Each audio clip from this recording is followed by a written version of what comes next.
अमित हेगे, आज तू तोंड गोड कर. तुम्ही म्हणाल मी याला गिफ्ट का देतोय, हा याचं काम तर खूप नीट करत असतो, छान अँकरिंग करतो, पण यांनी एक प्लॅन केला होता, एक टार्गेट अचीव केलं, त्यासाठी आज याचं तोंड गोड होणं गरजेचं आहे. तोंड गोड नाही करत म्हणजे सेलिब्रेशन केलं पाहिजे, नो डाऊट, पण तोंड गोड करायची गरज नाही, कारण आजचा हा 44वा दिवस आहे. 44 दिवस झालेले आहेत. आता 44 दिवस. तुम्ही म्हणाल ह्याने कुठची एक्झामसाठी तयारी केली होती का, काही वेगळा असा प्लॅन केला होता का? तर नाही, याने काहीतरी वेगळं केलं आहे. माझ्यासाठी ते खूप खास आहे. खरं आहे. आज 44 माझे जे दिवस पूर्ण झाले ते नो शुगर चॅलेंजला पूर्ण झालेले आहेत आणि मागच्या 44 दिवसापासून मी साखरेला, गोड पदार्थाला साधा स्पर्शसुद्धा केलेला नाही आहे. वा, खूप ग्रेट आहे आणि मी स्वतः पाहिलं आहे. मात्र मित्रांनो, तुम्हाला माहिती आहे का, याला एक सवय होती. मी अनेकदा स्वतः पाहिलं, हा गोड खूप खायचा. म्हणजे याच्या बॅग्समध्ये वेगवेगळी चॉकलेट्स असायची, कधी कधी तर मिठाई पण याला खाताना नाही खायचो, वाटायचो पण मी पण थोडं थोडं ट्राय करायचो. पण एवढं गोड खाणाऱ्या मुलाने 44 दिवस ही तपस्या कशी केली? हा, म्हणजे खरंच एक गोष्ट अशी आहे की 44 दिवस हे सोपे नव्हते.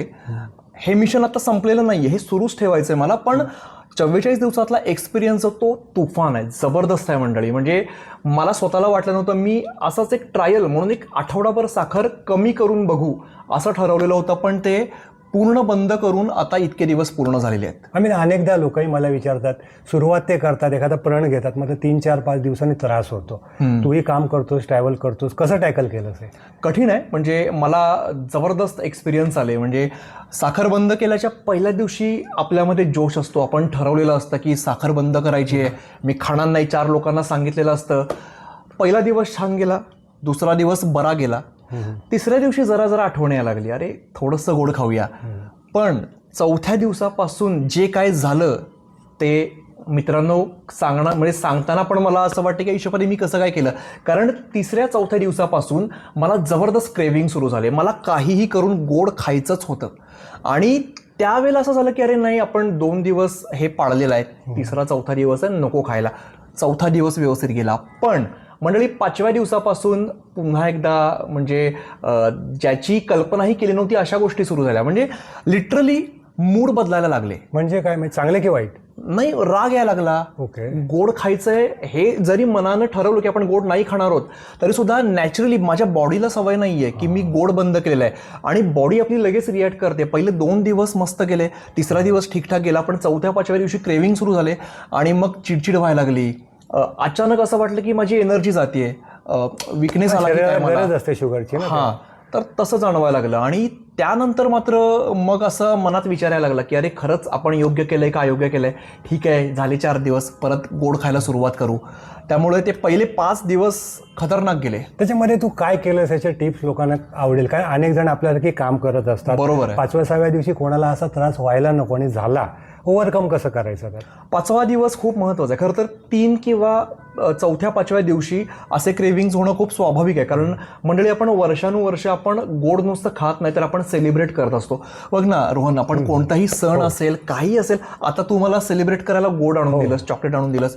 आपल्या संस्कृतीमध्ये ही गोष्ट, गोडाला नाही म्हणणं आपल्या कल्चरमध्ये नाहीये, अजिबातच नाहीये. त्यामुळे गोड खाणं हे आपल्या रोजच्या आहारातला आपला भाग आहे. पण जर आता आपण बघतो आपलं लाईफस्टाईल कसं आहे, आपले वर्किंग आवर्स कसे आहेत, आपलं कशा पद्धतीचं आपलं लाईफस्टाईल आहे, त्यामुळे आपण आपल्या या सगळ्या रोजच्या गोष्टींमध्ये बदल करणं थोडंसं गरजेचं असं मला वाटतं पर्सनली.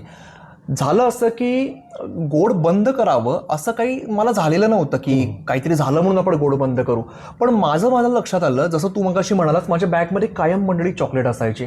लिटरली सांगतो, विश्वास नाही बसणार, काजू कतलीचे असे बॉक्सच्या बॉक्स मला संपवायला खरंच आवडायचं, अतिशोक्ती वाटेल, पण काजू कतली मला प्रचंड आवडते आणि आला बॉक्स की तो म्हणजे संपेल संध्याकाळपर्यंत असं असायचं.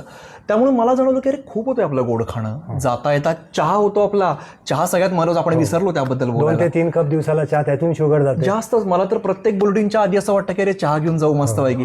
त्यामुळे हे होतं बघा, चहा, चॉकलेट्स, मिठाई खातो आधीमध्ये, कोणी काही आणलं सेलिब्रेट केलं तर ते गोड खाणं होतं, बर्थडे पार्टी आहे, केक खाल्ला, हे आपल्या अशा बऱ्याच गोष्टी. मग माझ्या लक्षात आलं की आपण हे थोडंसं बंद करू, कमी करू असं मी थोडंसं ठरवलं. पण ते कमी काय माझ्याकडून होईना. समजा इकडनं सेकंड शिफ्ट करून गेलो, घरी गेल्यावर कंटाळा आला, थोडं चॉकलेट खाऊ म्हणून सुरूच राहिलं माझं.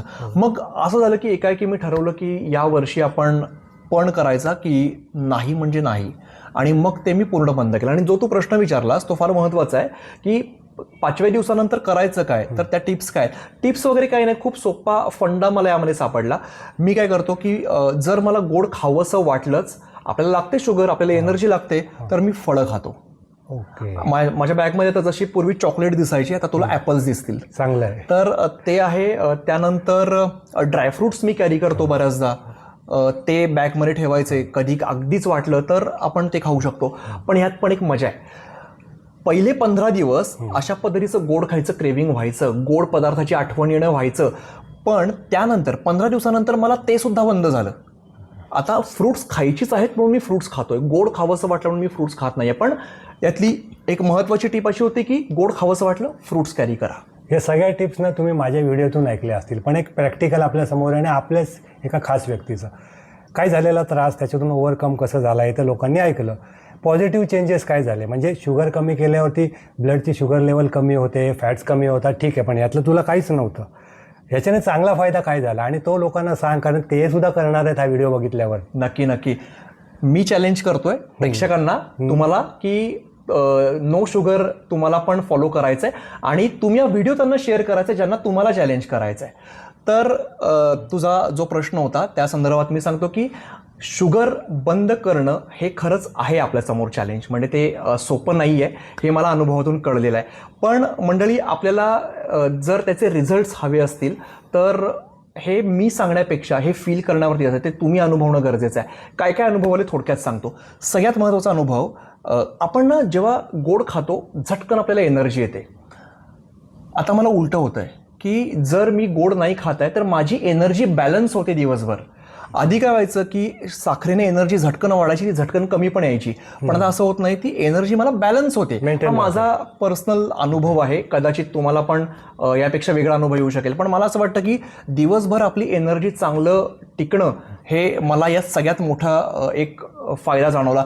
दुसरा महत्त्वाचा फायदा, मी बरीच वर्ष प्रयत्न करतो की आपल्या बॉडीत थोडे थोडे फॅट्स असतात, गालावर असतात, पोटावर असतात आणि ते खूप स्टबन असतात, नाही जात. मी वर्कआउट करतो तरीसुद्धा ते गेले नाहीत. मी डाएट बऱ्यापैकी फॉलो केला, नाही गेले. पण जेव्हा आज हा 44वा दिवस आहे त्यावेळेला मी बघतो तर माझे फॅट्स ऑलमोस्ट जात आलेत, गेलेत, 50% खाली आलेत. त्यामुळं हे दोन मोठे फायदे मला वाटतं अनेक प्रेक्षकांना पण आपल्या हे असेल की फॅट्स जात नाहीत पोटावरचे, तर ते मला वाटतं खूप मला आलेला तो अनुभव आहे. नक्कीच, कारण डायटिंग करताना अनेक जण फॅट्स आणि ऑइलवरती जास्त लक्ष देतात. अर्थात महत्त्वाचे घटक आहेत, मतलब शुगरसुद्धा कसं त्याला बॅलन्स करू शकतो, बेस्ट एक्झाम्पल आहे. बरोबर. तर एक मी सांगेन की हा व्हिडिओ बघा, तुम्ही सुद्धा फॉलो करा. पण जर तुम्हाला कुठला आजार असेल, काही तसे त्रास असतील आणि त्याच्यातून असा कंट्रोल करताना त्रास जाणवला तर तुमच्या डॉक्टरचा, तज्ज्ञांचा सल्ला जरूर घ्या नक्की. कारण असं नको की ब्लाइंडली फॉलो केल्याने त्रास झाला. बरोबर. आणि प्रत्येकाचे अनुभव वेगळे असू शकतात. मला कदाचित जे काही 5व्या दिवशी 6व्या दिवशी जो काही त्रास झाला कदाचित काही लोकांना होणार पण नाही, काही लोकांना थोडासा जास्त होऊ शकेल. त्यामुळे डॉक्टरांचा सल्ला घेणं गरजेचं आहे.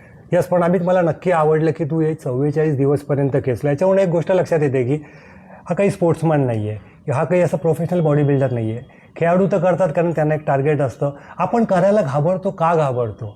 आपण नाही घाबरायला पाहिजे, आपण पण सुरुवात करायला पाहिजे. 1-2 दिवस करता करता आठवडे निघून जातात.